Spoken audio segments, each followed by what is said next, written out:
pertama cara online, kalau tungku-tungku abu-abu buka Baitul Mal, itu ada pendaftaran alat kerja. Itu langsung, kalau ada fakir miskin di sekitar tungku-tungku, daftarkan terus. Ini cara yang pertama, lewat online. Ya, lewat online. Jadi pendaftaran lewat online. Bagaimana kalau memang ada fakir miskin yang tidak gatek, ada yang tidak pandai itu, minta bantu supaya dia bisa mendaftar. Oke. Yang kedua, cara manual. Di mana yang terdekat, sampaikan kepada orang terdekat. Kalau memang ada Baitul Mal Kampung, sampaikan kepada orang kampung. Itu Baitul Mal seluruh Aceh punya jaringan. Ya, sampai mungkin dari Benar Meriah nanti.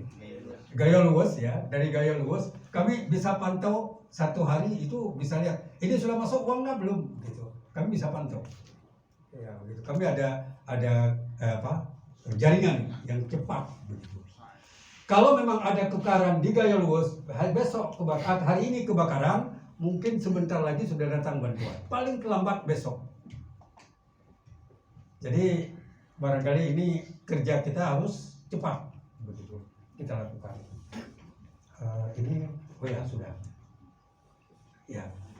Setelah seleksi kita lakukan, jadi seleksi ada dua cara, online dan manual. Manual lewat orang, ya.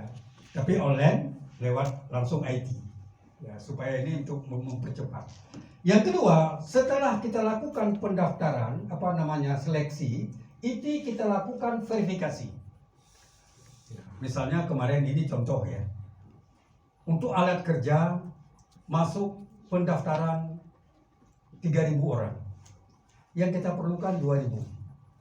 Jadi ada 1.000 yang kita pindah. Yang kedua, kita mintakan anak sekolah, anak mahasiswa yang menyelesaikan skripsi, kita bantu ya. 2.000 orang, tapi yang daftar 9.000 orang. Jadi kan banyak yang kita sisih. Jadi bagaimana? Kita akan lakukan verifikasi ke lapangan. Kita datang ke tempat kosnya, kita datang ke rumahnya, kita lihat bagaimana kondisi tempatnya, ya. Bagaimana dia, kita tanyakan tetangganya, kiban si pulan ini, oh manfaat si pulannya, nah ipa hubungan hana rupur, Pak. Betul? Betul, oke. Nah. Ya, ini yang kita lakukan. Setelah verifikasi ini sudah kita lakukan, sudah pasti, sudah ada, kita duduk rapat kembali dan kita putuskan penetapan mustahik. Ya, kita lakukan penetapan mustahik. Baru kita tetap simpulan. Makanya tunggu-tunggu hampir dapat dipastikan tidak ada yang terjadi kesalahan. Tidak ada yang terjadi kesalahan di Baitul Mal. Karena beda dengan lembaga lain, saya tidak sebutkan lembaga lain. Kami di kampung saja, kami tidak yakin, biarpun KESI yang kirim data. Ini KESI yang kirim data, boleh, tapi kami datang juga melihatnya. Begitu, kan data kan dari siapapun boleh, tapi kita datang ke rumahnya, kita lihat kondisinya. Kalau kondisinya bagus, ya kita. Kalau ke daerah bagaimana? Kami minta Baitul Mal kabupaten kota yang melakukan verifikasi. Ya. Sampai ke Baitul Mal kampung. Jadi saya kira tidak bisa lepas dari itu. Barulah kami tetapkan keputusan. Setelah keputusan itu kita letakkan, kita kirim zakatnya ke yang bersangkutan. Maka 3 bulan setelah itu kita lakukan monef. Kita lakukan monef. Monef ini pengawasan, evaluasi, monitoring dan evaluasi. Kita lakukan monitoring. Betul enggak? Betul enggak? Sudah dimanfaatkan enggak manfaat itu? Nah, kemarin ini contoh kemarin. Ini contoh supaya Bapak dan Ibu tahu bahwa kita bayar alat kerja itu ada yang 15 juta. Baitul Mal mengirimkan uang ke Bank Aceh, ya, misalnya sekian miliar, lalu masing-masing tarik. Tapi kalau kita biarkan mustahik ini membeli alat kerja sendiri ke pasar, itu banyak pengalaman. Setelah uang ditarik, dia pulang ke rumah, dia beli Honda untuk anaknya. Bukan alat kerja dulu yang dicari. Kesalahan amanah. Oke, supaya tidak terjadi begitu, Baitul Mal memanggil mobil bank berdiri di depan Baitul Mal. Mobil bank itu mustahik datang ke sana mengambil uang di depan kantor Baitul Mal. Kemudian relawan Baitul Mal membawa mustahik itu ke kedai untuk membeli alat kerja. Setelah alat kerja dibeli, maka si mustahik itu dilepaskan, diantar pulang ke rumah. Menyampih nasi lepah kamu wah itu alatnya ibu belau. Katrok kaitan rumah dia ada alat katrok, lepah katanya wah itu alatnya ibu belau.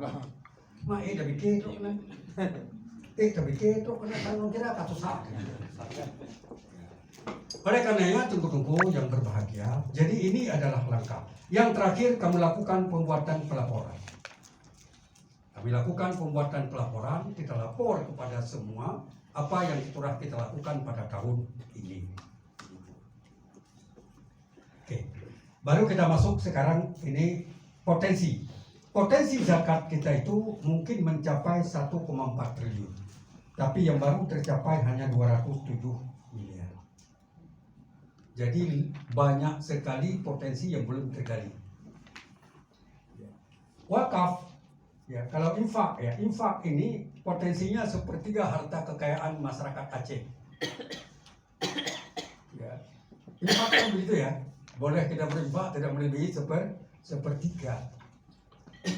Tapi sekarang ini infaknya itu baru ada, kita dapatkan seluruh Aceh itu baru ada sekitar 50 sampai 60 miliar. Nanti sama-sama akan kita coba perbaiki. Nah, ya, toko-toko yang berbahagia, problem. Sekarang saya bicara problem. Apa problem sekarang? Kenapa realisasi zakat dengan potensi zakat berbeda? Ada 3 persoalan yang sekarang terjadi. Yang pertama, ada orang sebahagian yang tidak membayar zakat ke Baitul Mal, tapi membayar zakat kepada lembaga lain, sehingga zakat tidak tercatat. Berapa persen? Ya, kita lihat 54% masyarakat Aceh tidak membayar zakat ke lembaga resmi, tapi membayar zakat sendiri ke asnaf, kepada asnaf. Jadi jumlahnya berapa? 54% yang tidak membayar zakat ke lembaga resmi. Yang membayar zakat ke lembaga resmi, ya ini cuma 30,31%. Baru 30,31% yang membayar zakat resmi itu ke Baitul Mal, baik Baitul Mal provinsi maupun Baitul Mal kabupaten kota. Kemudian ada 5% institusi non formal, dia membayar zakat kepada institusi lain, kepada tungku, kepada parkiyah, kepada ini, kepada itu, kepada macam-macam. Ini ada 5,31%. Kemudian juga ada yang membayar zakat secara pimpinan daya, pimpinan pesantren, pimpinan pendidikan dan sebagainya. Itu ada yang sekitar 2,48%. Dan diduga yang sama sekali tidak bayar zakat tinggal 7,74%. Itu yang belum bayar zakat di Aceh. Ini problem. Lalu sekarang apa problem yang harus kita lakukan? Inilah bagaimana kita sinkronkan problem ini. Dan nanti akan ada penjelasan berikutnya. Saya lanjut.